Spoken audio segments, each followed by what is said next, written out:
Having signed the surrender documents, Lee rises and shakes hands with Grant. Lee and Colonel Marshall leave the parlor with their hats and gloves in hand. They step out onto the porch of the McLean house. Lee puts on his hat and slaps his gloves into his left hand before slowly putting them on. He and Marshall slowly descend the stairs of the front porch and walk toward Private John's.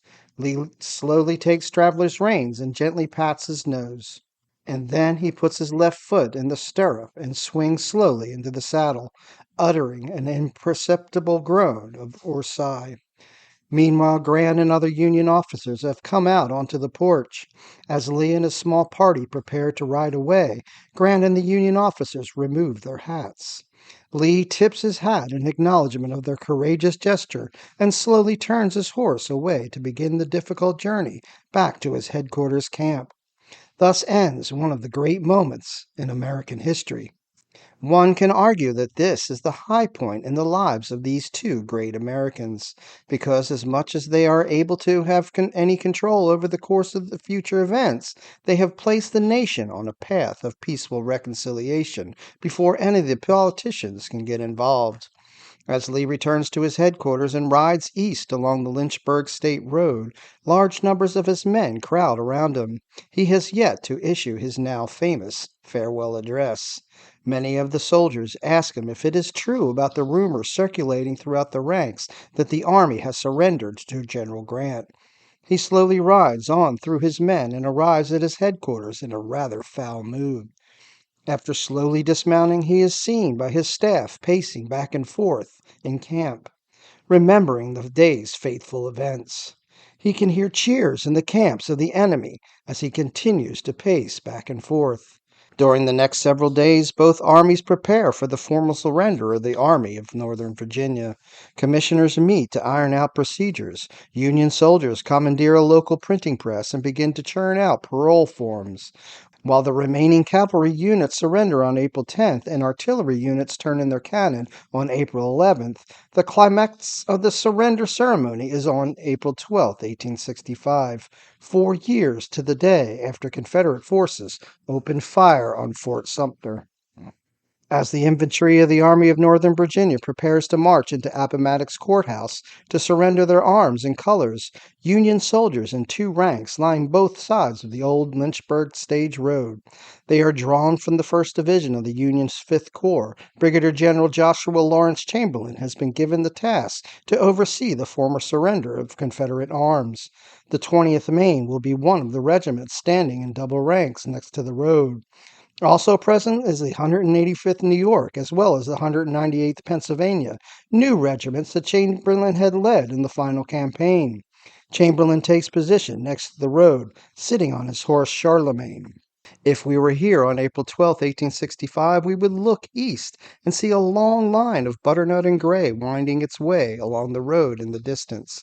Out in the front of the long gray column is the famous Stonewall Division, and in the van of the division are the pitiful remnants of the once proud Stonewall Brigade, the 2nd, 4th, 5th, 27th, and 33rd Virginia.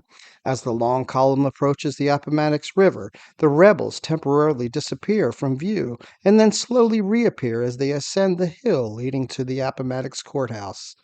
The column appears to be moving slowly and listlessly as it ascends the hill, with blood-red battle flags crowded together in the depleted ranks, blowing in the breeze or hanging limp on their staffs as they approach the top of the hill.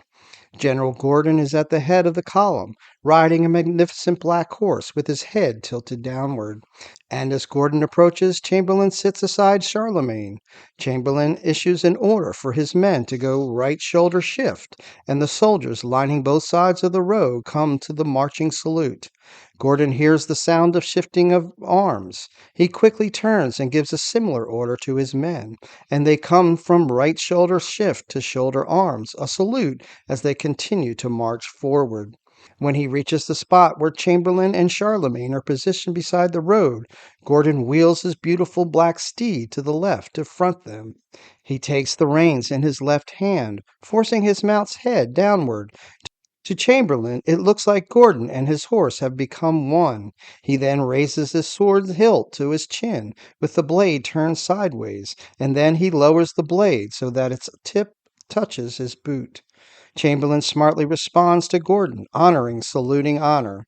Gordon wheels his steed to the right and rides forward again, but this time sitting erect in the saddle with his drawn sword held tightly by his side. The long column continues to pass for more than 4 hours as regiment after regiment passes in front of Chamberlain and his men lining the road. They march by the courthouse and past the McLean house, and there they form into ranks in the road. Then they stack arms and place their accoutrements on top of the stacked arms. They then lay their furlonged regimental colors on top of the stacked arms and turn to march off down the road to the west, many of them with tears in their eyes. Some soldiers rush forward to tear fragments from their flags they have followed for 4 long years. After a brigade has passed through the village in this manner, Union troops gather up the arms and accoutrements and battle flags and load them into wagons and drive off. The process will be repeated for the next Confederate brigade until all of the Confederates have surrendered their arms, accoutrements, and battle flags. By the end of the day, approximately 28,250 Confederates will be paroled, and as soon as the men have been paroled and received their passes, they head off to their homes using the best means available. Many of them walk home if they have no horse, or bum rides on wagons, or catch a train, if possible. It's your history. Learn it, know it, love it.